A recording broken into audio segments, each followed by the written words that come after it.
कहते हैं न, इंसान जितना पढ़ता है उतना ही नहीं जानता। असल समझ तो तब आती है जब जिंदगी सवाल पूछती है। ये कहानी भी ऐसे ही एक सवाल से शुरू होती है, जिसका उत्तर किताबों में नहीं, इंसान के व्यवहार में छिपा था। एक गुरुकुल में कुछ शिष्य बैठे आपस में बातें कर रहे थे। कोई कह रहा था, अग्नि सबसे शक्तिशाली होती है। कोई बोला, नहीं, तलवार और धन सबसे शक्तिशाली हैं। तो कोई कहने लगा, ज्ञान ही सबसे बड़ा बल है। बहुत देर तक बहस चली, लेकिन कोई फैसला नहीं हुआ। तब सभी शिष्य अपने गुरुजी के पास गए। गुरुजी ने सबकी बातें ध्यान से सुनी। फिर अचानक कठोर आवाज में बोले, तुम सब बेकार की बातें कर रहे हो। तुम्हारी बुद्धि खराब हो गई है। इतना कहकर गुरुजी गुस्से में वहां से चले गए। ये देखकर शिष्य बहुत हैरान हो गए।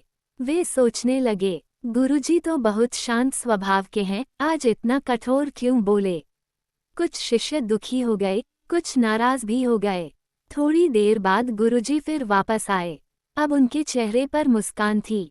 प्यार से बोले, बच्चों, मुझे तुम पर गर्व है। तुम खाली समय में भी ज्ञान की बातें करते हो। ऐसे शिष्य बहुत अच्छे होते हैं। ये सुनते ही शिष्यों के चेहरे खिल उठे। सब बहुत खुश हो गए। तभी गुरुजी ने कहा, आज मैंने तुम्हारे प्रश्न का उत्तर दे दिया है।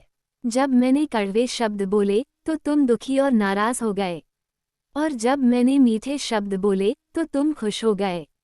इसका मतलब यही है कि संसार में वाणी से बड़ी कोई शक्ति नहीं होती। गुरुजी बोले, वाणी से हम किसी को अपना मित्र बना सकते हैं, और चाहे तो दुश्मन भी। मीठे शब्द दिल जीत लेते हैं, और कड़वे शब्द रिश्ते तोड़ देते हैं। ये बात शिष्यों के दिल में बैठ गई। उन्होंने तय किया कि वे हमेशा सोच समझकर मीठी और सच्ची वाणी बोलेंगे। सीख, मीठी वाणी सबसे बड़ी ताकत होती है। अच्छे शब्द लोगों को जोड़ते हैं और सम्मान दिलाते हैं। इसलिए हमेशा प्यार और सोच समझकर बोलना चाहिए। कहानी पसंद आई हो तो लाइक करें, सब्सक्राइब करें और कमेंट में अपनी राय जरूर लिखें।